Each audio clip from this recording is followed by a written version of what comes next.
Di bawah langit Surabaya yang membara, Ratih Permatasari memacu motor Honda Beat kesayangannya dengan kecepatan sedang, membelah lautan kendaraan di Jalan Basuki Rahmat yang selalu riuh. Deru klakson bersahutan seperti orkestra kacau, knalpot-knalpot melepaskan asap ke udara yang sudah panas, dan terik matahari memantul dari aspal, menciptakan fatamorgana di kejauhan.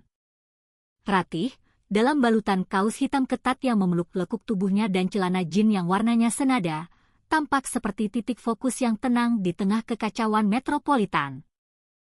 Penampilannya sederhana, namun memancarkan aura kemandirian yang tajam dan tak terpatahkan. Rambut hitam panjangnya yang dibiarkan tergerai, sesekali berkibar di tiup angin panas, menambah kesan tegas pada raut wajahnya yang dihiasi sepasang mata yang selalu waspada. Ratih adalah potret perempuan muda masa kini, seorang desainer grafis lepas yang terbiasa menaklukkan kerasnya kehidupan kota dengan kedua tangannya sendiri.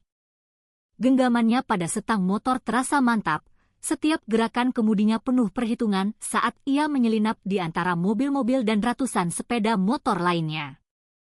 Pikirannya sedang sibuk, memutar ulang detail presentasi yang harus ia sampaikan kepada klien penting di sebuah kafe dekat Tunjungan Plaza. Proyek ini bisa menjadi loncatan besar dalam karirnya, dan ia tidak ingin ada satu kesalahan pun. Di sepanjang jalan, Ratih mengamati denyut nadi Surabaya yang tak pernah berhenti berdetak. Pedagang kaki lima berjejer di trotoar, menjajakan segala rupa mulai dari rujak cingur yang aromanya menggoda, hingga es degan yang menjanjikan kesegaran. Anak-anak berseragam putih merah berjalan beriringan, tawa riang mereka seolah menjadi kontras dengan wajah-wajah lelah para pekerja yang berdesakan di dalam angkutan kota. Namun, Ratih tetap tenang, menikmati perjalanannya meskipun suasana kota terasa begitu menyesakan. Ia tahu hari ini akan menjadi hari yang panjang, tetapi ia tidak pernah membiarkan tekanan kota menggerogoti ketenangannya. Ia adalah tipe orang yang selalu fokus pada tujuannya, tidak peduli seberapa ramai atau hiruk-pikuk lingkungan di sekitarnya. Namun, di balik ketenangan yang ia tampilkan, ada sesuatu yang mengganjal di benaknya, sebuah kelalaian kecil yang kini terasa membesar. Helm. Dalam ketergesaannya meninggalkan apartemen kecilnya di daerah Ngagel, ia lupa mengenakan pelindung kepala itu. Benda hitam yang biasanya bertengger manis di spion motornya, kini tertinggal di atas meja ruang tamu. Ia sempat merasakan gelombang kecemasan kecil, tetapi ia mencoba menepisnya. Ah, sudahlah, cuma perjalanan singkat. Semoga aman, gumamnya dalam hati, lebih untuk meyakinkan dirinya sendiri. Ia berharap tidak akan ada masalah di jalan, karena ia tahu betul bahwa lupa memakai helm adalah undangan terbuka bagi polisi untuk menghentikannya. Tapi untuk saat ini, ia memilih untuk tidak terlalu memikirkannya. Ia terus melaju, membiarkan angin panas Surabaya menyapu wajahnya, tanpa menyadari bahwa takdir telah menyiapkan sebuah ujian yang tak terduga, menunggunya tepat di tikungan depan. Di tengah perjalanannya, Ratih mulai memperlambat laju motornya ketika melihat kemacetan yang tidak wajar di depan. Jalanan yang biasanya padat merayap kini benar-benar tersendat. Suara klakson mulai bersahutan dengan nada frustrasi dari para pengendara yang tidak sabar. Di kejauhan, di bawah bayangan salah satu gedung perkantoran yang menjulang, terlihat beberapa polisi berseragam berdiri di tengah jalan, menghentikan kendaraan satu persatu dengan gerakan tangan yang acuh tak acuh. Tidak ada papan pemberitahuan razia resmi. Tidak ada plang biru bertuliskan Operasi Zebra atau Operasi Simpatik yang biasanya dipasang untuk operasi semacam ini. Insting Ratih langsung memberitahunya ada yang tidak beres. Ia tahu betul, razia dadakan seperti ini seringkali bukan tentang penegakan hukum, melainkan tentang mencari-cari kesalahan kecil untuk keuntungan pribadi oknum tertentu. Namun, ia tidak punya pilihan. Memutar balik hanya akan membuatnya semakin mencurigakan. Dengan helaan napas berat, ia melanjutkan perjalanan, sementara perasaan was-was mulai merayap di dalam dirinya. ketika Ratih semakin mendekat, sosok seorang pria bertubuh tambun dengan rompi hijau pudar mencuri perhatiannya. Pria itu berdiri di tengah jalan dengan sikap arogan, kedua tangan berkacak di pinggangnya yang besar, dan wajah yang memancarkan kesombongan yang tak tertutupi. Dialah Bribka Bambang Sutoyo, seorang polisi berusia akhir 40-an yang reputasinya sudah dikenal di kalangan pengendara sebagai Raja Razia Liar. Bambang tampak menikmati kekuasaannya, menunjuk kendaraan yang harus menepi dengan gerakan dagu yang malas namun penuh otoritas. Sesekali ia membentak bawahannya dengan nada keras, seolah ingin menunjukkan siapa penguasa di ruas jalan itu. Rompi hijaunya yang kotor dan perutnya yang buncit menyembul dari balik seragamnya membuatnya terlihat mencolok, tapi bukan dalam artian yang baik. Ia adalah simbol hidup dari penyalahgunaan wewenang yang seringkali membuat rakyat kecil merasa tak berdaya. Ratih, yang kini sadar betul bahwa ia lupa memakai helm, mulai merasa jantungnya berdebar lebih kencang. Ia tahu bahwa kelalaiannya ini akan menjadi amunisi sempurna bagi Bambang untuk menahannya. Meskipun semua surat-suratnya lengkap dan ia tidak melakukan pelanggaran lain, ia tetap berusaha menjaga ketenangannya. Ia melirik ke arah pengendara lain yang juga dihentikan. Beberapa dari mereka tampak pasrah, mengeluarkan beberapa lembar uang dari dompet mereka dengan wajah lesu. Yang lain terlihat berdebat sengit, namun akhirnya menyerah di bawah tatapan intimidatif para petugas. Bambang, di sisi lain, tampak tak peduli. Ia hanya tertawa kecil sambil mengamati situasi, seperti seekor buaya yang sedang menunggu mangsanya masuk ke dalam perangkap. Ratih tahu ia harus bersiap menghadapi apapun yang akan terjadi. Karena di bawah tatapan tajam Bambang, ia merasa bahwa siang yang terik ini akan berubah menjadi sesuatu yang jauh lebih panas dan tidak menyenangkan. Bribka Bambang Sutoyo melangkah mendekati Ratih dengan langkah yang berat, sol sepatunya seolah menekan aspal dengan penuh kesombongan. Rompi hijaunya yang lusuh memantulkan sinar matahari, membuatnya tampak lebih besar dan mengintimidasi. Dengan kedua tangan masih di pinggang dan senyum sinis yang menghiasi wajahnya yang berkeringat, ia menatap Ratih dari atas ke bawah, seperti predator yang baru saja menemukan mangsa empuk. "Selamat siang, Mbak. Boleh lihat surat-suratnya?" katanya. Nadanya datar, lebih terdengar seperti perintah yang tak bisa dibantah daripada sebuah permintaan sopan. Ratih, yang sudah menduga momen ini akan terjadi, dengan tenang mematikan mesin motornya. Ia membuka tas selempangnya, mengeluarkan dompet, dan menyerahkan SIM serta STNK miliknya. Ia tahu semua dokumennya lengkap dan masih berlaku. Namun, ia juga sadar bahwa kepalanya yang tidak terlindungi helm adalah masalah utamanya. Bambang menerima surat-surat itu dengan gerakan lambat, seolah ingin menunjukkan bahwa ia memegang kendali penuh atas situasi ini.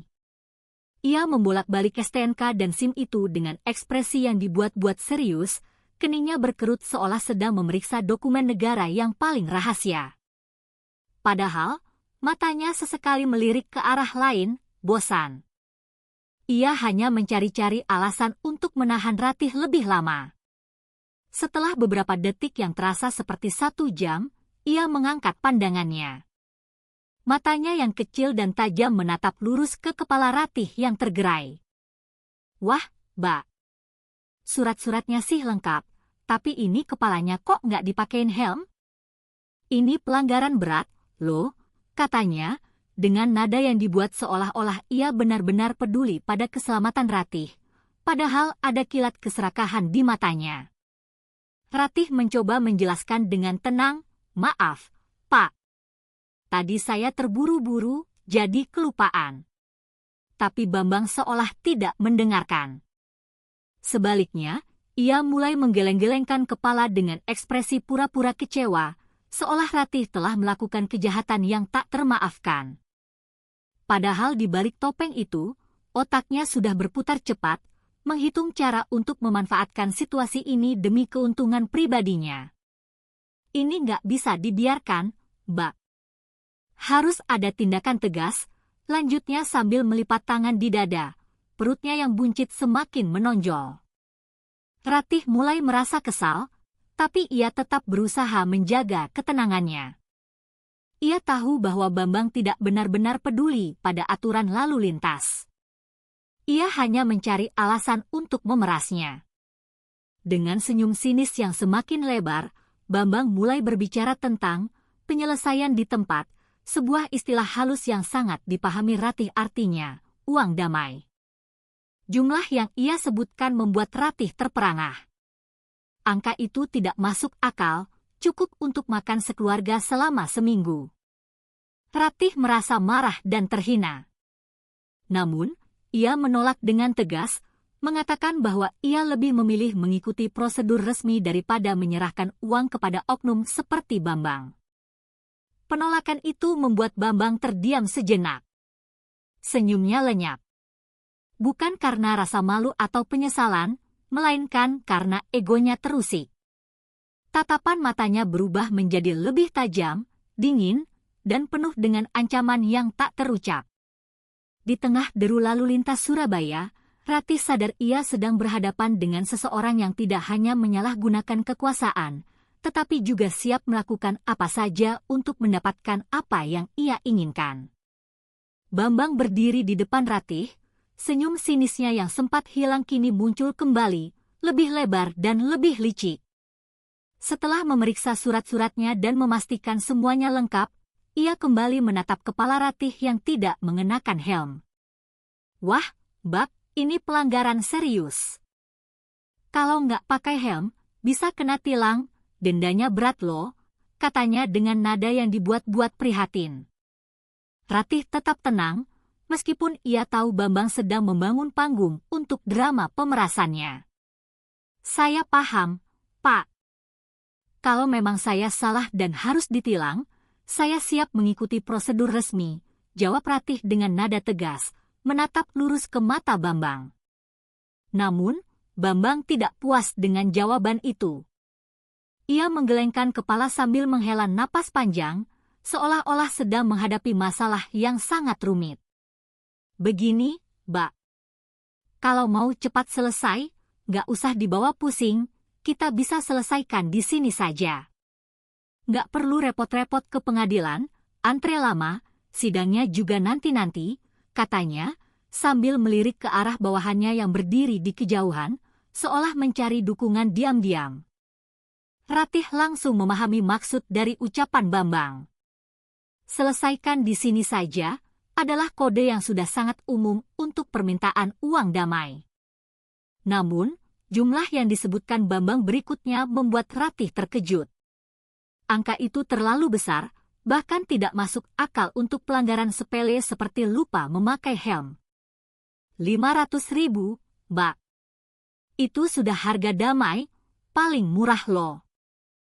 Kalau kena tilang resmi, bisa lebih mahal lagi, belum lagi motornya bisa ditahan, lanjut Bambang dengan nada yang terdengar seperti negosiasi, tetapi sesungguhnya adalah sebuah ancaman.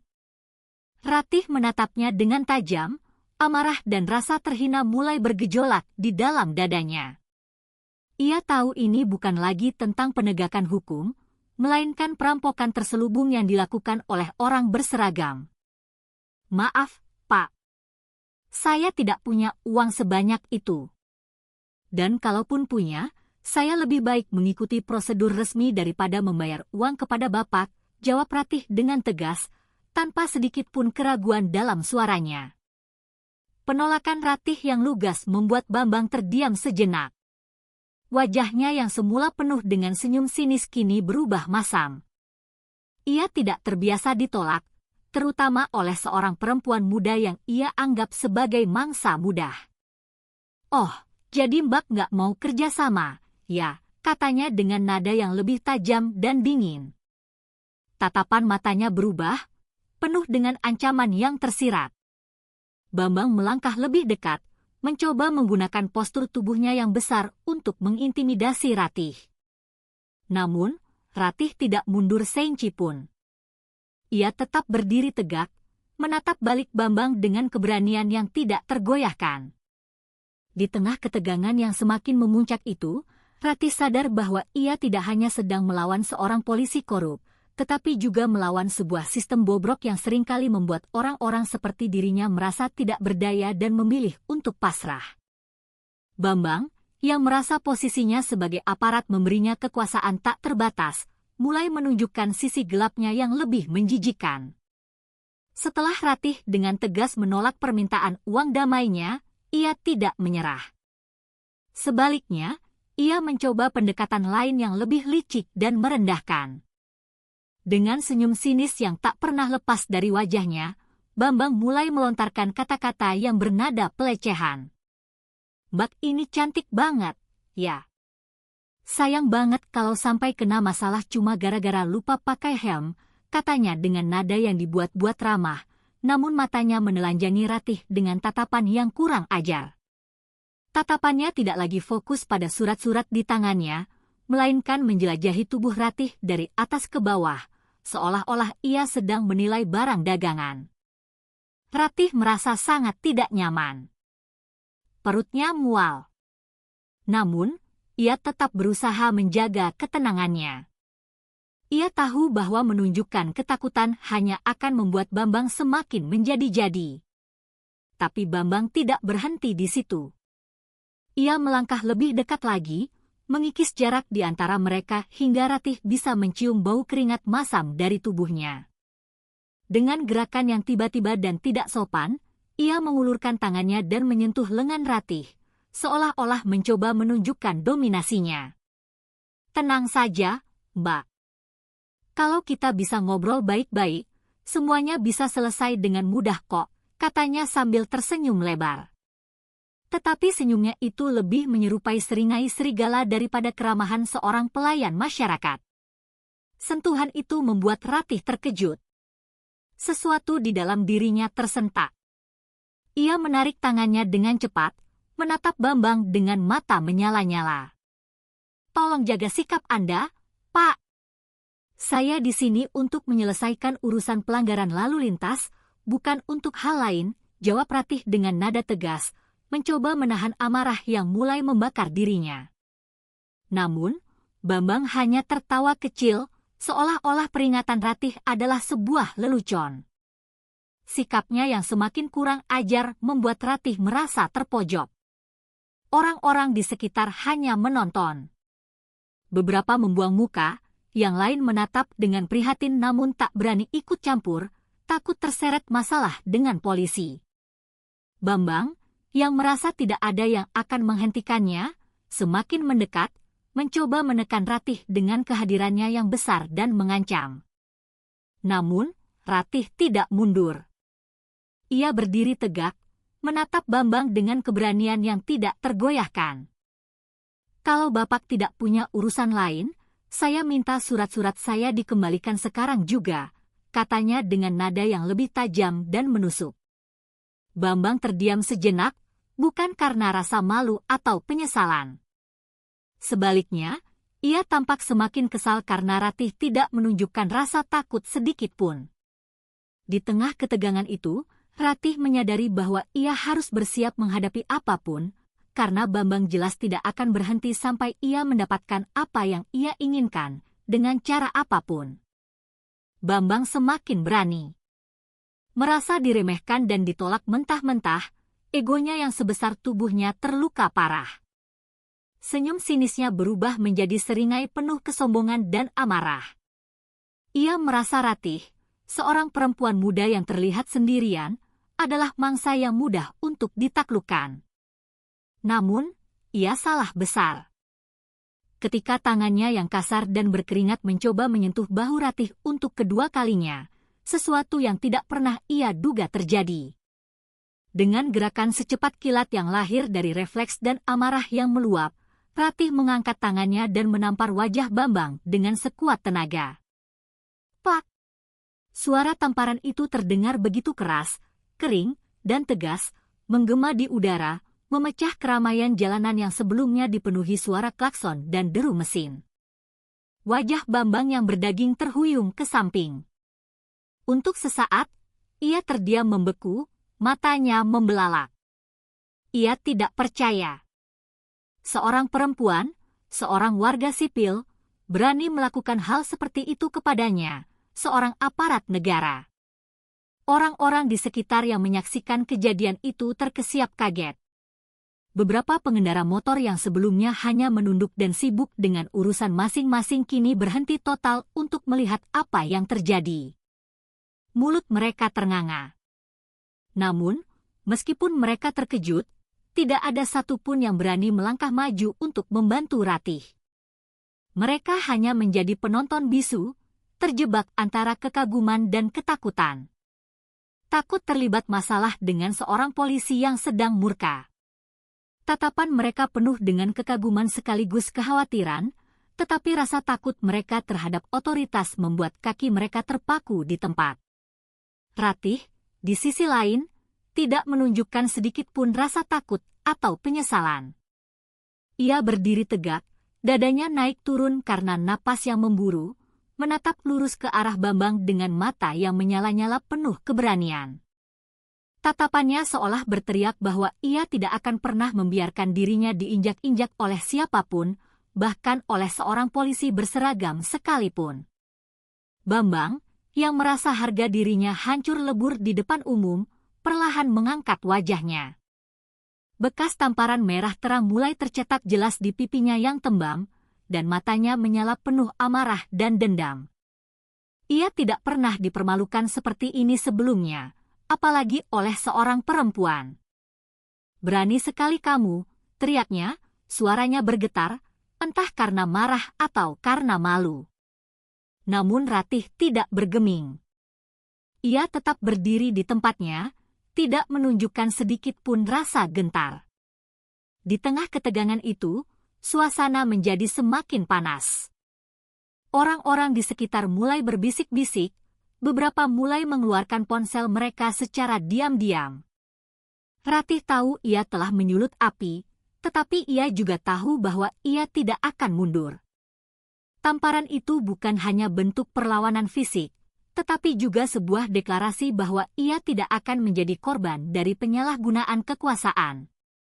Tamparan keras dari Ratih tidak hanya membuat wajah Bambang memerah, tetapi juga membakar habis harga dirinya di depan para bawahannya dan puluhan pasang mata yang menyaksikannya. Ia berdiri terpaku sejenak, mencoba mencerna penghinaan yang baru saja terjadi. Namun, rasa malu dan amarah yang membara di dalam dirinya segera mengambil alih seluruh akal sehatnya. Dengan wajah yang memerah karena tamparan dan kemarahan, Bambang kehilangan kendali. "Kurang ajar kamu," teriaknya dengan suara yang menggema di tengah keramaian, suaranya serak karena amarah. Tanpa berpikir panjang, ia mengayunkan tangannya yang besar ke wajah Ratih dengan brutal. Pukulan itu mendarat telak di pipi Ratih, membuat kepalanya terhuyung ke samping. Rasa sakit yang tajam dan panas menjalar di wajahnya, tetapi ia tetap berusaha berdiri tegak. Namun, Bambang tidak berhenti di situ. Amarah buta telah menguasainya. Ia memukul wajah Ratih lagi, kali ini lebih keras, mengenai sudut bibirnya hingga robek. Darah segar mulai mengalir, terasa asin di lidah Ratih. Orang-orang di sekitar yang menyaksikan kebrutalan itu hanya bisa terdiam, terpaku oleh rasa takut. Mereka tahu Bambang adalah seorang polisi, dan melawan polisi, bahkan yang jelas-jelas bertindak salah, bisa membawa masalah besar yang tak berujung. Beberapa dari mereka tampak ingin melangkah maju, ingin berteriak menghentikan kekerasan itu, tetapi langkah mereka terhenti oleh ketakutan yang mencekam. Bambang, yang kini sepenuhnya dikuasai oleh amarah iblis, tidak peduli dengan darah yang mulai menodai wajah Ratih. Ia meraih leher Ratih dengan kedua tangannya yang besar, mencekiknya dengan kasar. "Berani-beraninya kamu mempermalukan saya di depan orang banyak," desisnya dengan suara yang penuh kebencian, matanya melotot. Ratih berusaha melepaskan diri, tangannya mencakar-cakar lengan Bambang, tetapi cengkeramannya terlalu kuat. Napasnya mulai tersengal-sengal, pandangannya mulai kabur, dan wajahnya memerah karena kekurangan oksigen. Di tengah situasi yang semakin mencekam itu, Ratih tetap berusaha melawan. Meskipun tubuhnya mulai melemah dan rasa sakit menyiksanya, ia tidak menunjukkan tanda-tanda menyerah. Matanya yang penuh keberanian tetap menatap tajam ke arah Bambang, seolah-olah mengatakan bahwa ia tidak akan membiarkan dirinya diinjak-injak begitu saja. Orang-orang di sekitar mulai berbisik-bisik dengan cemas. Beberapa dari mereka, yang lebih berani, mengeluarkan ponsel untuk merekam kejadian biadab itu, berharap video itu bisa menjadi bukti. Tetapi tidak ada yang berani melangkah maju untuk menghentikan Bambang secara fisik. Kekerasan yang dilakukan Bambang tidak hanya mencerminkan penyalahgunaan kekuasaan yang parah, tetapi juga menunjukkan betapa ia tidak memiliki kendali atas dirinya sendiri. Namun, di tengah situasi yang tampak tanpa harapan itu, ketika kegelapan mulai menyelimuti pandangannya, Ratih tahu bahwa ia harus melakukan sesuatu untuk menyelamatkan dirinya. Karena tidak ada orang lain yang akan melakukannya. Ratih terhuyung, tubuhnya terasa lemas akibat pukulan dan cekikan brutal Bambang. Darah mengalir dari sudut bibirnya, dan napasnya masih tersengal-sengal, paru-parunya terasa terbakar. Namun, di balik luka dan rasa sakit yang ia rasakan, ada sesuatu yang lebih besar yang membara di dalam dirinya, amarah, keberanian, dan insting untuk bertahan hidup. Ia tahu, jika ia tidak melawan sekarang, Bambang akan terus menyalahgunakan kekuasaannya, tidak hanya terhadap dirinya, tetapi mungkin juga terhadap orang lain yang lebih lemah di masa depan. Dengan sisa tenaga yang ia miliki, di antara pandangannya yang mulai mengabur, Ratih mengalihkan matanya ke bawah. Ia melihat sebuah tongkat polisi berwarna hitam yang tergeletak di aspal, dekat kaki Bambang. Tongkat itu mungkin terjatuh saat Bambang mulai menyerangnya.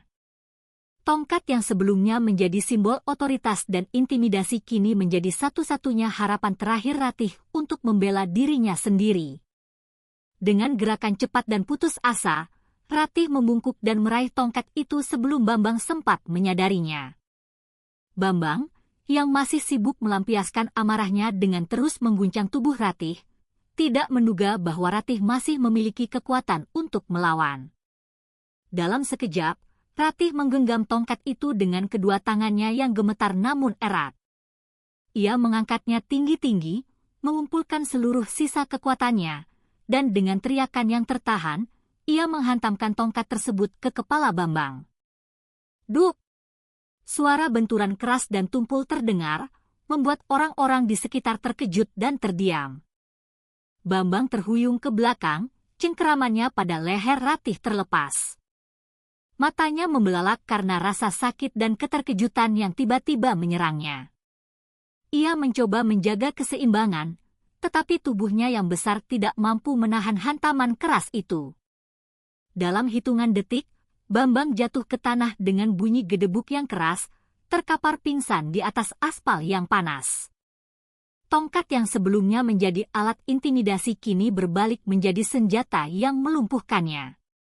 Orang-orang yang menyaksikan kejadian itu terdiam sejenak, seolah tidak percaya dengan apa yang baru saja mereka lihat. Seorang perempuan muda yang sebelumnya tampak terpojok, terluka, dan tidak berdaya, kini berdiri dengan tongkat di tangannya, berhasil mengalahkan seorang polisi yang menyalahgunakan kekuasaannya. Beberapa dari mereka mulai bersorak pelan, sementara yang lain hanya menatap dengan mulut ternganga, penuh kekaguman. Ratih, meskipun tubuhnya masih terasa sakit dan gemetar, berdiri tegak dengan napas yang terengah-engah. Ia menatap tubuh Bambang yang tergeletak di tanah, memastikan bahwa monster itu tidak akan bangkit dalam waktu dekat. Perlawanan itu bukan hanya tentang membela dirinya sendiri, tetapi juga tentang menunjukkan bahwa tidak ada seorang pun yang berhak menyalahgunakan kekuasaan untuk menindas orang lain. Di tengah keramaian yang kini mulai bersorak, Ratih tahu bahwa ia telah memenangkan sesuatu yang jauh lebih besar dari sekadar pertarungan fisik. Setelah Bambang tergeletak tak sadarkan diri di aspal, suasana yang semula tegang dan penuh kekerasan berubah menjadi keheningan yang syarat akan keterkejutan. Orang-orang yang menyaksikan kejadian dramatis itu berdiri terpaku, seolah waktu berhenti berputar. Mereka tidak percaya dengan apa yang baru saja mereka lihat. Seorang perempuan muda yang beberapa saat lalu tampak terpojok dan terluka, kini berdiri tegak dengan tongkat polisi di tangannya, menjadi simbol keberanian yang luar biasa di tengah panasnya hari. Perlahan, bisik-bisik mulai terdengar di antara kerumunan. Bisikan itu berubah menjadi gumaman kekaguman, lalu seseorang mulai bertepuk tangan. Awalnya ragu-ragu, namun kemudian diikuti oleh yang lain, hingga akhirnya tepuk tangan itu membahana, memberikan dukungan moral kepada Ratih. Mereka kagum dengan keberaniannya yang luar biasa, tetapi juga merasa lega melihat seseorang akhirnya berani melawan tirani kecil yang selama ini mereka anggap tak terkalahkan. Ratih, meskipun tubuhnya masih gemetar dan rasa sakit berdenyut di wajahnya, berdiri dengan kepala tegak. Ia tidak akan tunduk pada ketidakadilan. Di sisi lain, polisi-polisi lain yang merupakan bawahan Bambang tampak gelisah dan salah tingkah. Mereka menyaksikan seluruh kejadian itu dengan wajah yang penuh rasa malu dan canggung. Sebagai bawahan, mereka tahu bahwa tindakan atasan mereka telah jauh melampaui batas kewajaran. Tetapi mereka tidak berani menghentikannya sebelumnya, terjebak dalam hierarki dan ketakutan. Kini, dengan Bambang yang terkapar tak berdaya di tanah, mereka tidak punya pilihan selain menghadapi kenyataan pahit ini. Salah satu dari mereka, seorang polisi yang lebih muda bernama Aji, melangkah maju dengan ragu-ragu. Ia menundukkan kepala di depan Ratih, sebuah gestur yang menunjukkan rasa hormat dan penyesalan. Kami minta maaf atas apa yang terjadi, Bak, katanya dengan suara pelan, hampir berbisik. Polisi lain mengangguk setuju, meskipun wajah mereka masih dipenuhi rasa malu. Mereka tahu bahwa tindakan Bambang telah mencoreng nama baik institusi mereka sebagai penegak hukum, dan mereka tidak bisa membela apa yang telah dilakukan oleh atasan mereka. Ratih menatap mereka dengan tajam, tetapi ia tidak mengatakan apa-apa. Ia tahu bahwa permintaan maaf itu tidak akan menghapus luka fisik dan penghinaan yang telah terjadi. Tetapi setidaknya, itu adalah sebuah pengakuan atas kesalahan yang telah dilakukan. Merasa tidak ada lagi yang bisa mereka lakukan, Aji dan rekannya akhirnya membantu mengangkat tubuh Bambang yang masih pingsan dari tanah. Mereka bergerak dengan cepat, mencoba menghindari tatapan tajam dan kamera ponsel dari kerumunan yang kini semakin berani merekam kejadian itu. Ketika para polisi itu pergi meninggalkan lokasi, menyeret tubuh atasan mereka yang memalukan, sorakan dari orang-orang semakin keras. Ratih, meskipun terluka, merasa bahwa ia telah memenangkan sesuatu yang jauh lebih besar. Ia telah menunjukkan bahwa keberanian bisa mengalahkan ketidakadilan, bahkan ketika semua orang di sekitarnya memilih untuk diam. Setelah para polisi itu pergi membawa tubuh Bambang yang pingsan, suasana yang semula tegang perlahan mencair. Orang-orang yang sebelumnya hanya menjadi penonton bisu kini mulai bergerak mendekat, membentuk lingkaran di sekitar Ratih, seolah memberinya ruang dan perlindungan. Ia masih berdiri tegak di tengah jalan. Tubuhnya penuh luka lebam, darah kering mulai menghitam di sudut bibirnya, tetapi ia tetap berdiri dengan kepala tegak, masih memegang tongkat polisi yang sebelumnya ia gunakan untuk melumpuhkan penindasnya. Keheningan yang sempat menyelimuti kerumunan itu pecah oleh suara tepuk tangan yang perlahan menggema, semakin lama semakin keras dan bersemangat. Satu orang bertepuk tangan, diikuti oleh yang lain, hingga akhirnya seluruh kerumunan bersorak, memberikan penghormatan tertinggi kepada keberanian Ratih. Mereka tidak hanya melihat seorang perempuan yang melawan seorang polisi korup, tetapi juga melihat sebuah simbol perlawanan terhadap ketidakadilan yang selama ini mereka takuti dan benci dalam diam. Sorakan dan tepuk tangan itu semakin keras, menggema di sepanjang jalan yang beberapa menit lalu dipenuhi oleh ketakutan dan kepasrahan. Beberapa pengendara motor bahkan memarkirkan kendaraannya dan turun untuk mendekati Ratih, memberikan dukungan secara langsung. "Hebat, Mbak! Kami salut sama keberanianmu, teriak seorang bapak paruh baya dari tengah kerumunan, diikuti oleh seruan-seruan lain yang memuji tindakan heroik Ratih. Orang-orang yang sebelumnya hanya diam dan takut kini merasa terinspirasi oleh keberaniannya.